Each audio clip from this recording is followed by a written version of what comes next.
हमारा आज का टॉपिक है स्कोप ऑफ ऑर्गेनाइजेशनल साइकोलॉजी। इसमें देखो, ऑर्गेनाइजेशन साइकोलॉजी में हमने इसके मीनिंग, डेफिनेशन, ये नेचर, ये चीज़ें हमने पढ़ ली थी। अब इससे आगे क्या है, जब हम ऑर्गेनाइजेशनल साइकोलॉजी के स्कोप की बात करते हैं तो इसमें क्या होता है, इसमें जो थे कौन थे, कोल्ब एट ओल 1979 ने अपनी एक बुक पब्लिश करी थी। क्या नाम था बुक का? Organisational psychology and experimental approach. इसमें उन्होंने क्या किया था, जो ऑर्गेनाइजेशनल साइकोलॉजी है ना, उसको 4 पार्ट में डिवाइड किया था। कौन कौन से पार्ट बताए थे उन्होंने? सबसे पहला तो था बेसिक ह्यूमन प्रोसेस, सेकंड क्या था लीडरशिप एंड मैनेजमेंट, थर्ड क्या था organisations as systems, fourth one is development and change.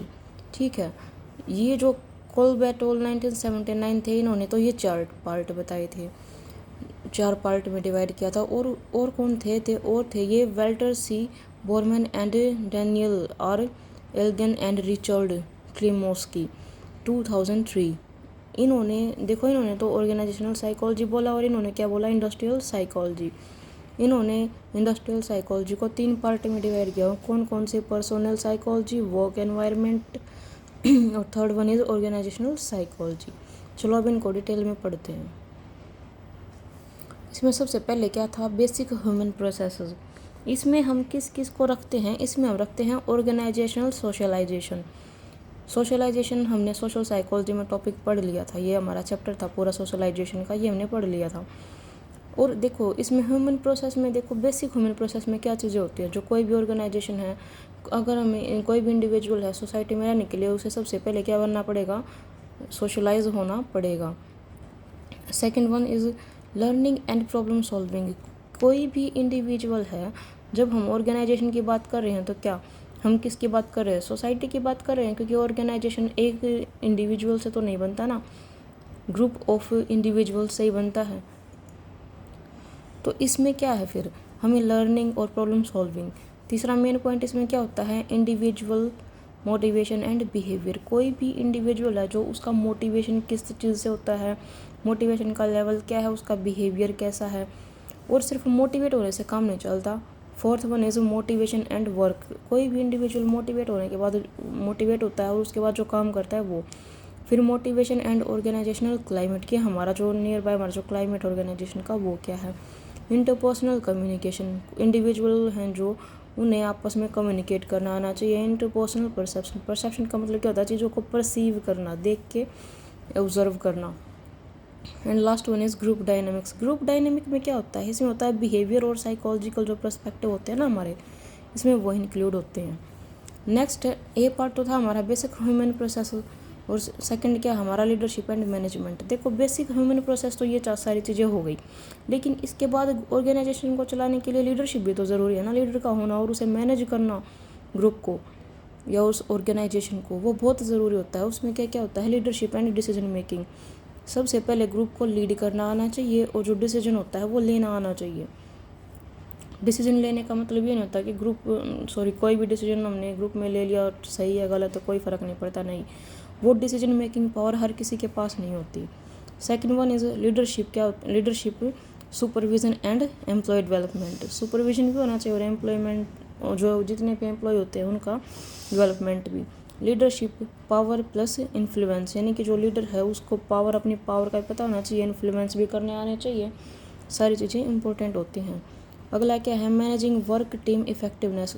सारी टीम जब एक साथ मिलकर काम करती है ना, तो वो चीज़ उसे मैनेज भी करने आने चाहिए। मैनेजिंग कन्फ्लिक्ट ग्रुप्स, ग्रुप है तो जाहिर सी बात है एक से ज़्यादा इंडिविजुअल है तो उनके बीच में कन्फ्लिक्ट भी होंगे, तो उन कन्फ्लिक्ट को सुलझाना, यानी कि जो प्रॉब्लम्स होते हैं उनके आपस में मिसअंडरस्टैंडिंग होती है, कोई भी चीज़ होती है, जितने भी ग्रुप में कन्फ्लिक्ट होंगे उनको मैनेज करना भी आना चाहिए। इसके बाद है C, organisations as a system. Organisation किस तरीके से काम करता है, एक सिस्टम की तरह काम करता है। ऑर्गेनाइजेशन डिज़ाइन में क्या है, ऑर्गेनाइजेशन का जो स्ट्रक्चर है, उसका कम्युनिकेशन किस तरीके से नेटवर्क बनाने हैं, वो सारी चीज़ें हैं। और जो ऑर्गेनाइजेशन होता है वो क्या होता है, कि ओपन सिस्टम होता है। फिर डी पार्ट क्या था, डेवलपमेंट एंड चेंजेस। ऑर्गेनाइजेशन में डेवलपमेंट होना भी बहुत ज़रूरी है और उसमें चेंजेस होना भी बहुत ज़रूरी है। डेवलपमेंट के लिए चेंज तो होंगे, जब चेंज होगा तभी तो डेवलपमेंट होगा ना। सबसे पहले क्या है, प्लान्ड चेंजेस। एक तो हम प्लान करके चेंज करते हैं, एंड ऑर्गेनाइजेशनल डेवलपमेंट। प्लान करके चेंज करते हैं, किस लिए करते हैं, ऑर्गेनाइजेशन के डेवलपमेंट के लिए। Next one is personal growth and career development. Individual की पर्सनल ग्रोथ भी होती है और उसका जो कैरियर है उसमें भी उसका भी डेवलपमेंट होता है। फिर सेकंड पार्ट था, उस सेकंड पार्ट का हमारा जो ये पार्ट है पर्सनल साइकोलॉजी, इसमें क्या क्या था कि job and work analysis. Job कर रहे हैं हम, वो जो काम भी हम करते हैं, जो भी वर्क करते हैं उसका एनालिसिस, जॉब पे हमारी performance, recruitment research in 21st century, personal selection and employment performance, intelligence and work place, use of personality variable in work setting, perspectives on training and development, strategies, industrial and organisational psychology. ये मैंने आपको पहले भी बताया था।